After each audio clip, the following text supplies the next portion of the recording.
Did you know that there are 40 cases recorded on a daily basis in our courts of law over fraud? Isn't that very alarming? Merely because today people do not take the right steps to acquire land by, let's say, involving a lawyer. Yes? Hi, my name is Joan.A and I'm a lawyer, and this is Law with Joan, and welcome back to my channel. In today's video, I'm going to lead you through the legal steps that you can take when you're purchasing land. The first step that you are supposed to take when you're purchasing land in Uganda is due diligence. What is due diligence? Due diligence, merely in simple terms, is we are actually just finding out, is the person we are buying from the land the real owner of the title of the land? Because when it comes to fraud, we are buying from someone who is being deceptive about owning some piece of land in order to gain financially at the end of the day. This is how people fall prey. So we need to actually find out. And how do you find out? The first step we can take is having the copy of the title from the vendor. We can take this copy of the title and do a search at the land registry. You're supposed to pay a certain fee and you're able to access the original title at the land registry to confirm whether the details actually match, to confirm whether the vendor is the actual person listed under the title as the real owner. The next thing we're supposed to look out for on the title is looking at the encumbrance page. Normally, it's very important because you do not want to buy land that already has interest, because when you buy land that already has interests on it, it means your interest is going to be subjective to those interests, meaning your interest is going to come after those interests on that title have already been fulfilled. Take an example, there is a lease on a title, or let's say there is a mortgage or a caveat. For example, let's take an example. If you found a mortgage on an encumbrance page, what is a mortgage? A mortgage is where someone uses land as security to maybe obtain a loan. Yes? If you're to buy land like that, it means that title is subject to the bank or where the person got the money from. If you're to wake up and let's say you bought this particular piece of land and let's say the person failed to pay the money at the end of the day, the bank is going to take away that land, and at the end of the day it's you losing, because why? Your interest is subject to that person.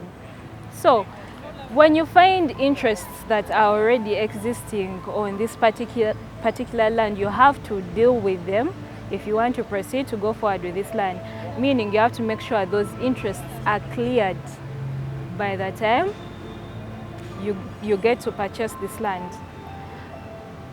And when you're done confirming this with the land registry, it's merely not enough. It's not enough to actually just end there. It's important to further go to the Administrator General's office to look at the succession registry, especially let's say if you're dealing with Milo land that dates back to the 1900 Uganda Agreement. There is always an archive where you can check how this land has been moving from one person to another. The second step you have to take is to do a physical visit, to actually get to see the land you are buying physically, like get to see where it is, get to ask and inquire through the LC1 chairman, get to ask neighbors around, who is the owner of this land, how long has he been here? You get to know, yes, because there are details that you might not know by just checking at the registry. Yes? And another thing, get to find out, is the land vacant? Is it completely vacant? Are there any squatters on the land? Yeah? Are there any bona fide occupants? Yes? Our law has a uniqueness to it. Our law provides that if someone has been living on a particular land, let's say if someone has been living, let me give you a vivid example. If I have land, and let's say I have land in Imbarara, and let's say there is a squatter that has been living on my land like for 12 years, and I've never, challenged this person that, this is my land, you should find somewhere to go, and I just ignore. If that person manages to live on my land for 12 years when I haven't challenged them, that person becomes the rightful owner of that plot they are living on. So find out there are people who are actually staying legally on land, and you could find that before you buy the land, you actually have to deal with this kind of conflicting interests, because you might not visit the land, you find that there are squatters on the land and they have a right to be on the land. And also, it's important to know that a squatter also has rights. Before the person is selling the land, they have to be first given the right to buy land. Find out, were they asked about if they were interested in purchasing the rest of the land? Yes? Those are very, very key details that people do not find out. You wake up, you bought land, but you also have neighbors that you do not know, And then the other step that you can take once you have found out, once you've gone to the physical visit, is you're supposed to also look and gauge, is this a residential area? Let's say you're looking for land that is for settling down, where you want to build a home. The land could be in an industrial area and you actually can't build there. Is the land fit for purpose? Yes? That's also a very important thing that you have to find out. The other step and the other key thing that you have to take note is you have to inquire and find out the person that is selling to you the land. If they are married, you have to find out, is this family land, and do they seek spousal consent? Spousal consent is very important under the law.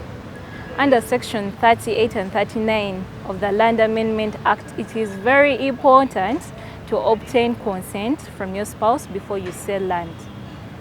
So it's very important for you to find out that actually this married man who is selling to you the land, that they obtain consent.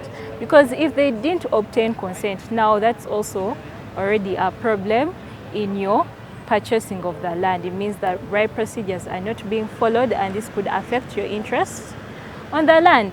If it's customary land, find out whether the people that own the land communally actually accepted to sell this land. If it's only one person, please don't buy the land. First agree with everyone and buy the land after everyone has accepted. If you're satisfied after following all these various steps, you can draw up a sale agreement. You can ask the vendor to draw up a sale agreement with his lawyer and send it to you for approval to peruse through with your lawyer. So upon signing the sale agreement, the important documents that are needed to complete the transaction, that is the transfer agreement, the original certificate of title. Once you've transferred your names into the land, you're supposed to be given the original certificate of title, and you're supposed to pay some fees like stamp duty. There is supposed to be also valuation of that particular land, by the government valuer. All these are supposed to be taken into consideration. Once you have gotten the original certificate of title, please do not rest. Yes, go ahead and register this certificate of title immediately. Under land law, the first in time takes precedence. What do I mean by that? In land law, an interest that is first is the one that the law follows. So you might relax, and then some fraudster first sells to you land, and then he also sells land to another person. Just because you took long to register your title, the other person goes and registers. So you do not want to have that conflict.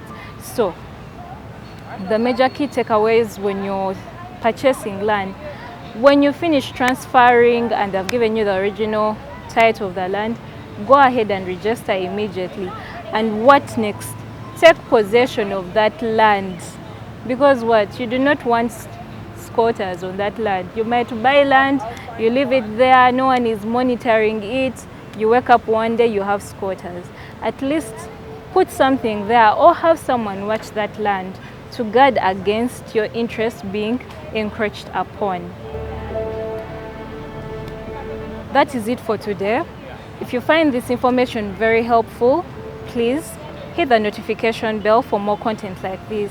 And if you feel that someone is in need of this video and they are going to purchase land and they are clueless about what the Ugandan laws provide on land, please kindly share this video to them. Please like, share. Your support means a lot to me. Until next time, bye.